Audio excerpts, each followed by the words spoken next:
Hi, it's me, Honey the Solar Punk, and this video is about, yes, I'm in the same outfit as the last two videos because I'm making a bunch of videos all at once.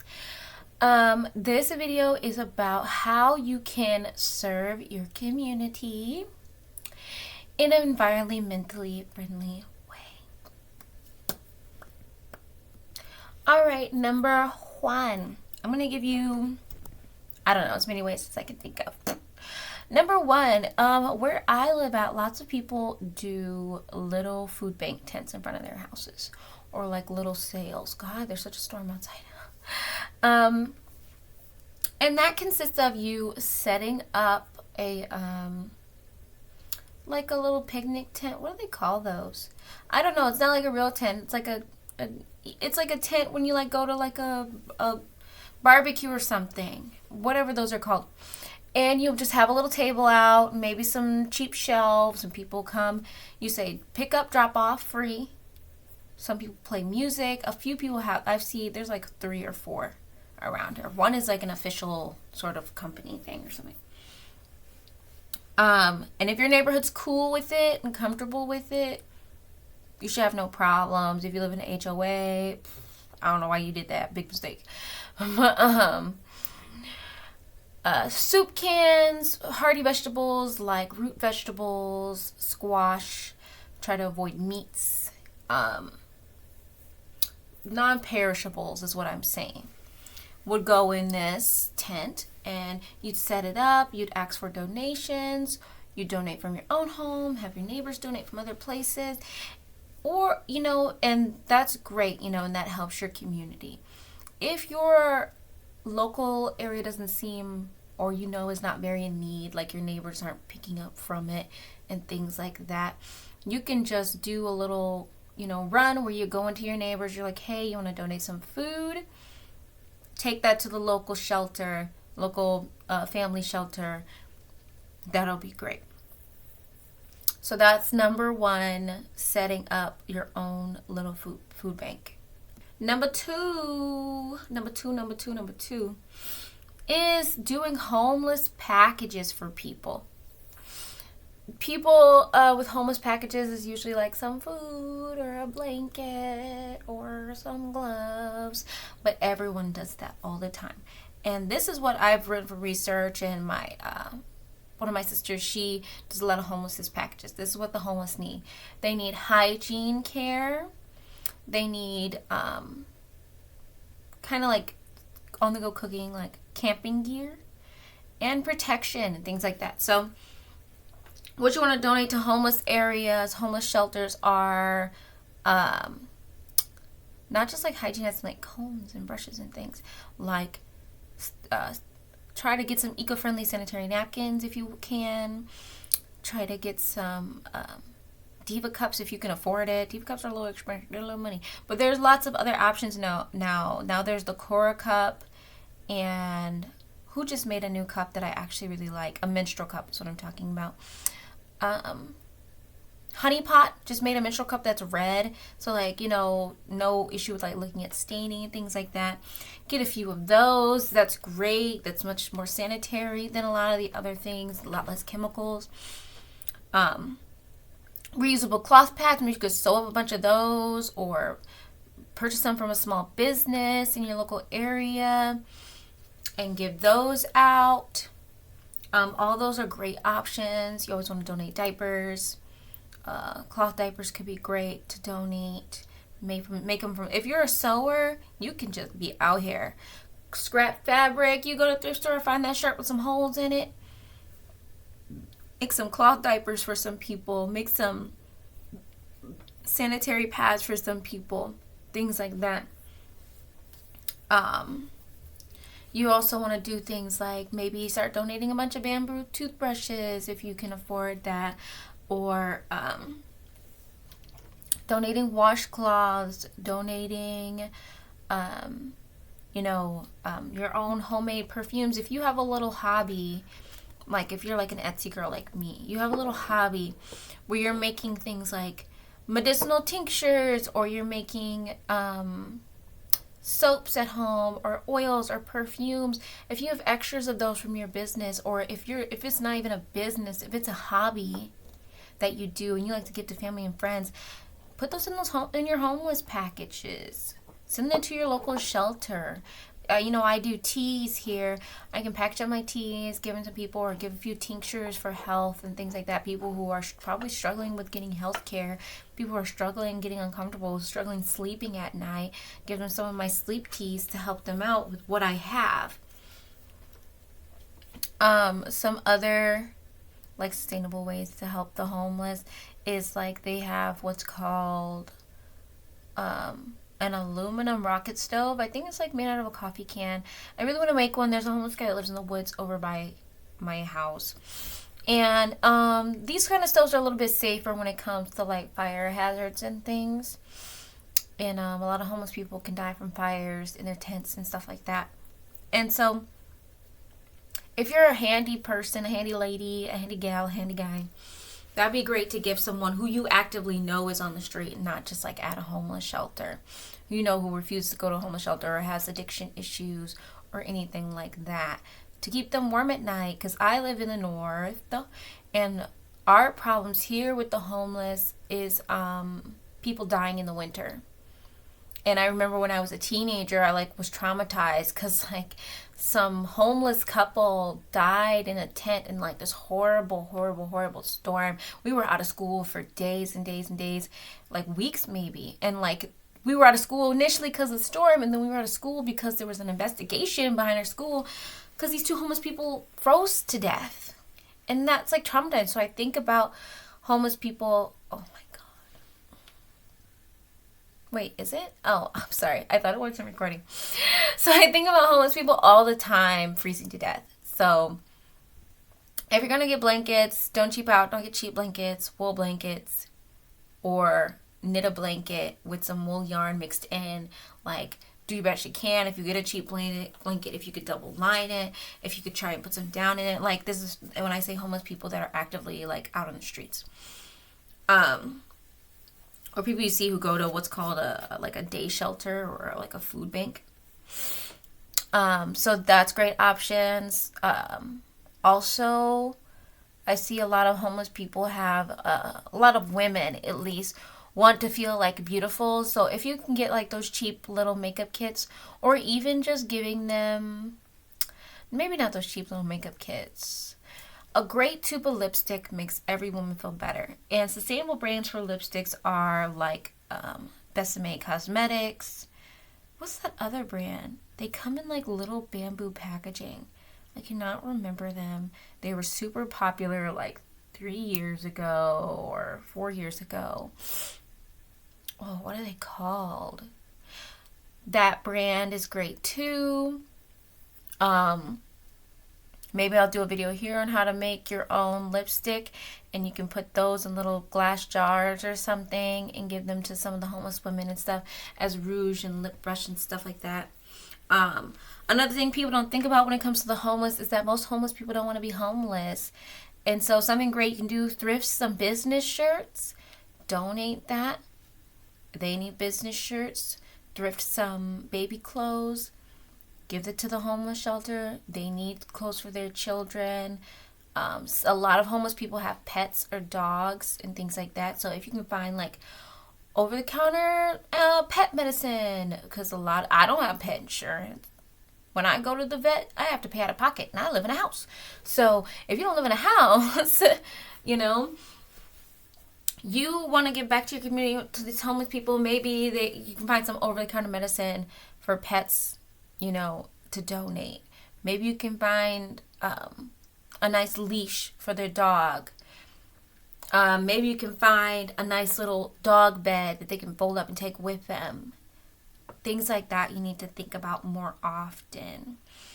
And there's all sorts of things. I recommend looking through a lot of bushcrafting videos and solo camping with 3 things type of thing and stuff like that, because those sorts of tools, multi-use things that will make starting a fire safer, things that will make living safer, washing yourself safer.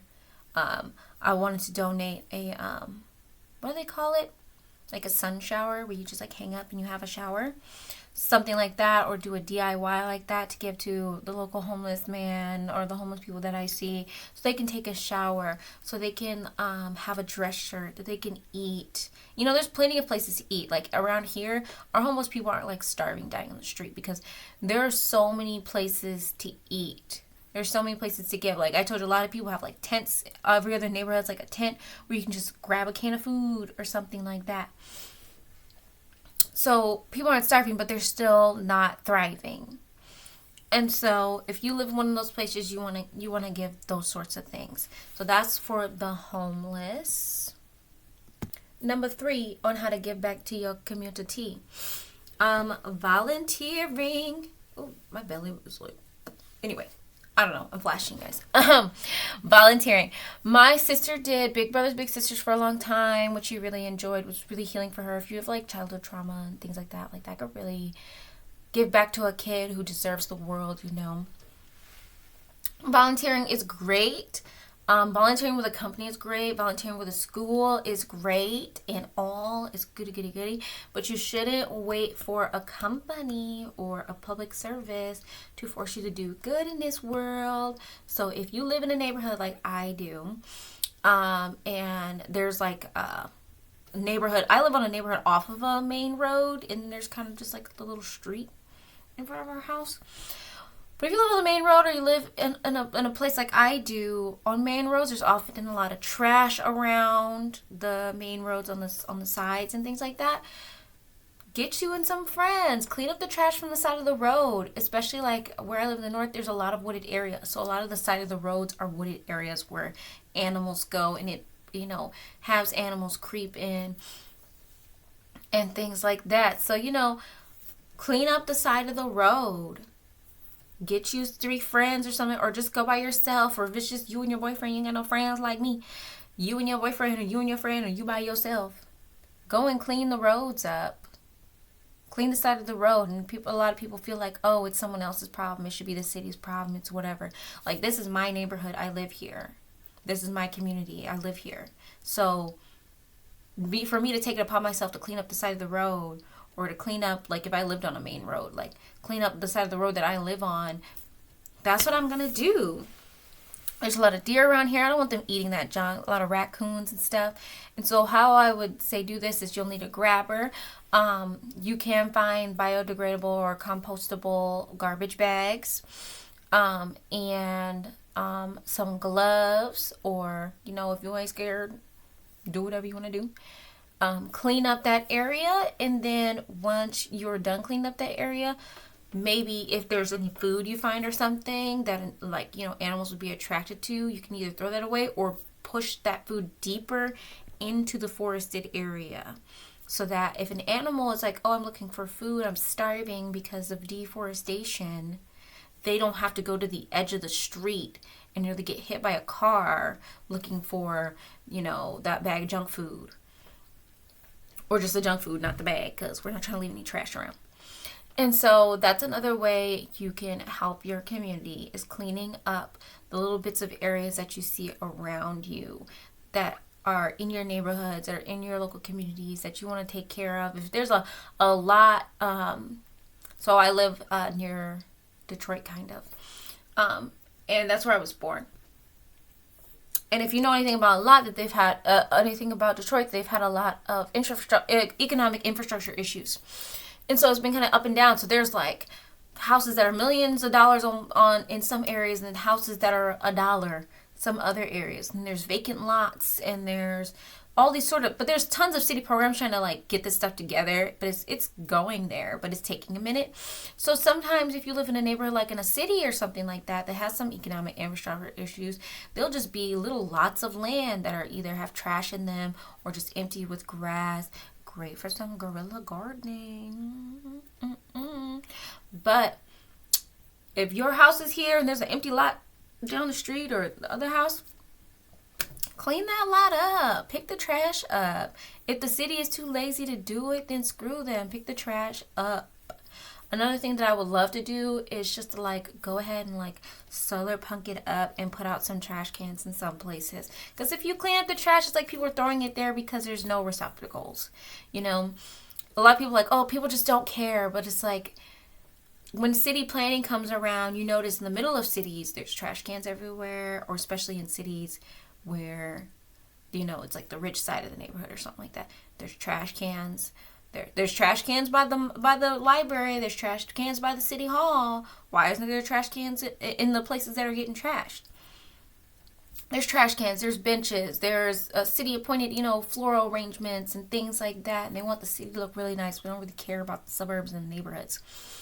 And so if you care about your neighborhood and your suburbs, and if you have the skills or the time and the money to do that, put some trash cans out. Put out some benches. Put out something that will help people feel more comfortable and clean and want to take care of their environment. So that is another one. That's the third one for taking care of your community. Another way to give back to your community is education. Always stay true to your art and be honest about what you know. I like to slip in little education notes all the time. It's not something I'm like purposefully doing. It's more like automatic at this point. But I'm a gardener. I work with a lot of landscaping companies, and I work solo by myself. And I'm getting into garden design. So when I'm talking to a future client, I'm like, hi, hello, yeah, I'm a gardener. Or I meet someone in my neighborhood, which is my neighborhood throws little events sometimes. So we meet other people. I'm in my neighborhood talking to somebody. I'm like, yeah, I'm a gardener. They'll say, yeah, I need help with, you know, X, Y, and Z, and da-da-da-da. And I'm like, yeah, that's great. Or they'll ask you some questions about their grass or something. And that's your chance to say, oh, you know, grass takes twice as much as water because of this, and this is the other option, and all the fertilizers. So grass is not always the best, you know, idea, especially this sort of planted grasses here when this used to be a forested or a marshy area. Maybe try some more indigenous plants, or when you're talking landscaping with them, try to mix in some more indigenous plants into that sort of conversation. Like, hey, I want begonias here and daisies there. And you're like, oh, great. You know, I love daisies. But you know what I really love? Black-eyed Susans. You know what I mean? Try and throw some native things in there. Now, that's me. I'm a gardener, right? I can like tell people how to, you know, put their land together. But if you're in another job, try and slip in some more eco-friendly options. Think about what your work is and think about the most eco-friendly and community giving backing ways you can do your job better. So if your job is you're a mechanic or something, maybe learn more about the sort of cars and things that are the most eco-friendly on the market right now, or some of the techniques of repairing that are more eco-friendly and being safe and not polluting water or drains or anything like that. Making sure you're keeping your space clean and tidy. You're cleaning as you go. If you're a chef, trying to use utensils that aren't made out of plastic. Trying to use reusable things like silicone mats. Like I'm going to pastry school. That's why I'm mentioning it. All those sorts of things. Make sure you're recycling your aluminum properly in an aluminum recycling facility. All those things are important. Whatever job you have, you can solar punk that beat. You can do it. You can, any client you're talking to, any company or whatever, any side hustle, hobby, you can use that as a chance to educate people. Do not become a mongerer, a fear mongerer, or, you know, the guy who nobody wants to invite to parties anymore because you're constantly battering people down with stuff that, like, you've already told them. Always give people the chance to make their own choices. You can say, yeah, you know, you should do this. But they could be like, hey, I really want the daisies. You're going to be like, cool. And ask them about a different option, but if they're like, no, I want this exactly this way and like this, you have to be cool with that. You have to be cool with that, because you cannot force people to do things and be people that they're not, or that they're not ready to be, or that they're not ever going to be. So giving back to community is also giving grace and giving education when you can and where you can and where it's asked for. So that's number 4. Maybe number 5. Another way, this is going to be the last one I think, because I'm running out of stuff. Another way you can give back to your community, which is going to be kind of controversial, especially to the money making babes out there, is free services. The problem with the world we live in today is hyper capitalist, so everyone feels like they need to be paid for every single thing they do. Free services are great. This winter, there was a lot of young people out here, on Facebook, on Nextdoor, whatever local thing you use, offering, oh, I'll come and do lawns for free, like blowing leaves, raking leaves, doing snow. Now, shoveling snow in driveways for free, just in their community, just whoever needs the help, wherever they can drive to or walk to. That's great. That's nice. They're probably only expecting like some hot cocoa, And if you have the time to do that, you rather sit at home on the weekend scrolling on your phone, or you go out and do something, have a good time, meet some nice people, make a difference, do something satisfying. If someone like my boyfriend sometimes helps the neighbor with random handyman things, she's like, oh, my gutter fell down or whatever, go and help her. He's not asking her for no money. He's not asking her, older ladies though, she might write him a check for like, $20 or something, but he never ever asks her for that. Doing stuff like that is great. If you walk around the same house every day or the same business every day, and you notice they got something wrong, you go in there and ask them, oh, can I fix that for you? If you have the skills to do that. Don't go around fixing stuff you don't know how to do. Like, don't do that. But free services, you can do it if you have the heart to do it, if you have the time to do it, the energy. It's a great way to give back to your community. It's giving without wanting to get something back. And honestly, with the attitude of gratitude, anything you give out, sometimes it'll just come right back to you tenfold. You never know. So being kind to your community, giving out free services, it's a good thing to do, I think. All right, that's the end of the video. I'm Honey the Solar Punk.